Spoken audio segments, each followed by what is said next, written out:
আসসালামু আলাইকুম। Hello guys, গরম বিবির মাজার, এটাই হলো গরম বিবির মাজার।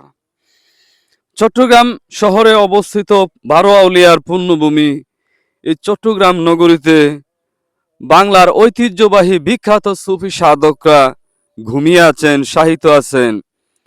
তার মধ্যে অন্যতম সুফি সাধক হলেন মহিয়সী নারী গরম বিবি শাহ রহমতুল্লাহ আলাইহি। তিনার দরগা মাজার শরীফটি অত্যন্ত সুপরিচিত একটি দরগা মাজার শরীফ, যাহা পুলিশ লাইন দামপাড়া একেবারে পাহাড়ের উপরে এই মহিষী আধ্যাত্মিক আউলিয়ার দরগা মাজার শরীফ।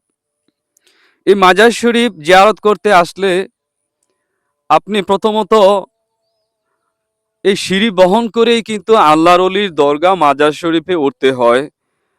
প্রায় হাজারের উপরে সিঁড়ি আছে সেই দরগা প্রাঙ্গণের ওঠার সিঁড়ি। এই সিঁড়ি বহন করে ওই দরগা প্রাঙ্গণে উঠতে হয়। আল্লাহর অলিয়া উলিয়াগণ কোথায় বসে সাধনা করেছে চিন্তা করেন। আল্লাহর অলি বন্ধু কোথায় বসে সাধনা করেছেন? তবে ইতিহাস থেকে আমরা যতটুকু জানতে পেরেছি, এই মহিষী আধ্যাত্মিক আউলিয়া গরম বিবি শাহ রহমতুল্লাহ আলাইহি তিনি ইরাকের বংশগত একজন আধ্যাত্মিক নারী, যাহা বড় পীর হজরত আব্দুল কাদের জিলানী রহমতুল্লাহ আলাইহির বংশধর ছিলেন গরম বিবি রহমতুল্লাহ আলাইহি। সো হ্যালো গাইস, যারা আপনি অলিয়া উলিয়াকে ভালোবাসেন, নবীর আহলে বেত কে ভালোবাসেন, তারা অবশ্যই আমার চ্যানেলটাকে সাবস্ক্রাইব করে দিবেন এবং আমার পাশে থাকবেন। গরম বিবি শাহ রহমতুল্লাহ আলাইহি এই মহিষী নারী, তিনি 1100 থেকে 1200 হিজরি পূর্বে তিনি এশীয় মহাদেশ তথা বাংলাদেশের চট্টগ্রামে এসে উনি সর্বপ্রথম আস্তানা গাড়েন। এখান থেকে এলমে তাসাউফ, এলমে মারিফত, সুফি চর্চার প্রশিক্ষণ বহু মানুষকে দিয়ে পথ দেখিয়েছেন। যে পথে গেলে তোমার আল্লাহ ও রাসূলকে পাওয়া যায়, ওই শিক্ষাই দিয়েছেন গরম বিবি শাহ রহমতুল্লাহ আলাইহি। এই দরগা মাজার শরীফেই শায়িত আছেন আল্লাহর অলি বন্ধু গরম বিবি শাহ রহমতুল্লাহ আলাইহি। দেখেন আল্লাহর আউলিয়ারা কোথায় বসে সাধনা করেছেন। বিশাল উপরে বসে সাধনা করেছেন।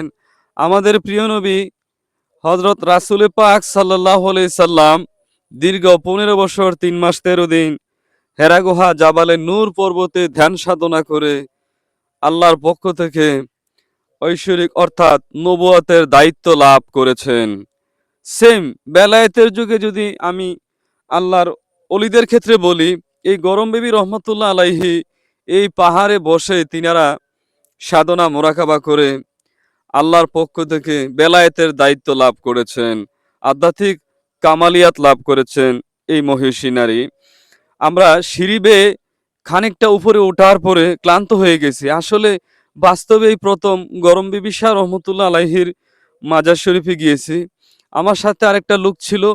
সিঁড়ি বহন করার অনেকটা ক্লান্ত, কারণ প্রায় প্রায় 1000-এর উপরে সিঁড়ি পায়ে হেঁটে আল্লাহর অলির দরগা জিয়ারত করতে উঠতে হয়। জীবনে এই প্রথম এই মহিষী আধ্যাত্মিক আউলিয়ার দরগা মাজার জিয়ারত করতে উঠেছি। আল্লাহর অলিয়া উলিয়ার শান মান আল্লাহ সমুন্নত করেছেন, কেননা অলিয়া উলিয়াগণ হলেন আল্লাহ পাকের পেয়ারা বান্দা, আল্লাহর অলিরা আল্লাহর বন্ধু, যারা সাধনা করে মুরাকাবা মুশাহাদা করে আল্লাহর পক্ষ থেকে কারামত প্রাপ্ত হয়েছেন, অর্থাৎ তাদের কালবে আল্লাহময় শক্তি অর্জন করেছেন, তাদেরকে আউলিয়া বলা হয়। কোথায় বসে সাধনা করেছে দেখেন, এই আল্লাহর আউলিয়া কোথায় বসে সাধনা করেছে। আল্লাহকে পাইতে হলে নিশ্চয়ই কঠোর সাধনা করতে হয়। মঞ্জিলে মকসুদে পৌঁছতে হলে অবশ্যই কঠিন সাধনা করে আল্লাহকে পাইতে হয়। বুজুর্গান, অসংখ্য সুফি সাধক আউলিয়ারা তারা কঠোর সাধনা রিয়াজতের মাধ্যমে আল্লাহর নৈকট্য লাভ করেছে। খাজা গরিবে নওয়াজ মঈনুদ্দিন চিশতি রহমতুল্লাহ আলাইহি কঠোর সাধনা করেছে। গৌসে পাক আব্দুল কাদের জিলানী রহমতুল্লাহ আলাইহি কঠোর সাধনা করেছেন।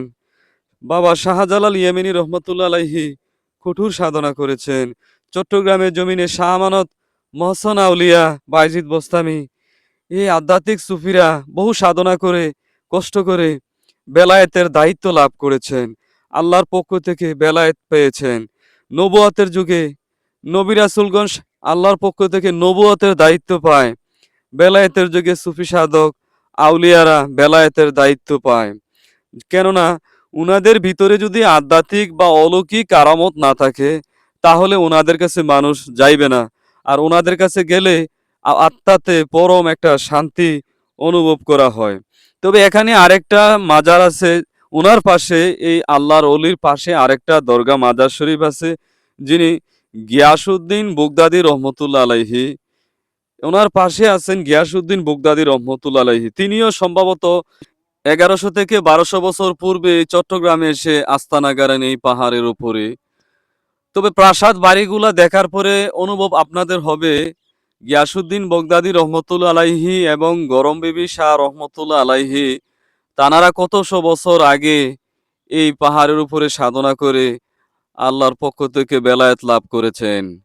প্রিয় হাজিরিন, যারা আমার ভিডিওটা দেখছেন, প্লিজ যারা উলিয়া উলিয়াকে ভালোবাসেন, দয়াল নবী রাহমাতুল্লিল আলামিনকে ভালোবাসেন, তারা আমার চ্যানেলটা সাবস্ক্রাইব করে আমার পাশে থাকবেন। আমি নিত্য নতুন সুফি সাধক আউলিয়ার দরগা মাজার নিয়ে ভিডিও আপলোড করে থাকি।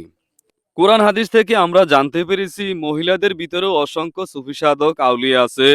মা খাদিজাতুল কুবরা রাদিয়াল্লাহু তাআলা আনহু, মরিয়ম রাদিয়াল্লাহু তাআলা আনহু, হযরত রাবিয়া বসরি রহমতুল্লাহ আলাইহি, তিনারা উচ্চ মাকামের সুফি সাধক আউলিয়া ছিলেন। আউলিয়াগণ মানুষকে পথ দেখিয়ে থাকেন, কিভাবে আপনি তাদের পথে নির্দেশিত পথে চলার পরে আল্লাহ রাসূলের নৈকট্য লাভ করতে পারবেন, উহাই সুফি সাধক আউলিয়া ইকরামগণ মানুষকে দিয়ে থাকেন। এই উপমহাদেশে সুফি সাধক আউলিয়া ইকরামগণ একমাত্র ইসলামের ধারক বাহক। তারা ইসলাম ধারণ করে মানুষের কাছে প্রচার করেছেন একাত্মবাদ, তৌহিদ এবং তাসাউফ মারেফত। তো যারা আপনারা সুফিবাদী তরিকতপন্থী মানুষ, অবশ্যই আমার চ্যানেলটা সাবস্ক্রাইব করে আমার পাশে থাকবেন। প্লিজ তরিকার ভাইয়েরা, আমি নিত্য নতুন সুফিদের দরগা মাজার শরীফ নিয়ে ভিডিও আপলোড করি। অদূর ভবিষ্যতে আমি দেশের বাহিরে গিয়েও নানা প্রান্তে ভিডিও আপলোড করে আমি সুফিদের শান মান অলৌকিক কারামত নিয়ে বিভিন্ন আলোচনা করব ইনশাআল্লাহ। গরম বিবি শাহ রহমতুল্লাহ আলাইহির দরগা শরীফ আমাদের বাংলাদেশ সহ বহির্বিশ্বের বহু লোক এই আউলিয়ার দরগা জিয়ারত করতে আসেন। এখানে মানুষ বিভিন্ন মানত করেন, আগরবাতি মোমবাতি জ্বালিয়ে নামাজ পড়েন, দুরূদ শরীফ পড়ে আল্লাহর কাছে সাহায্য চান।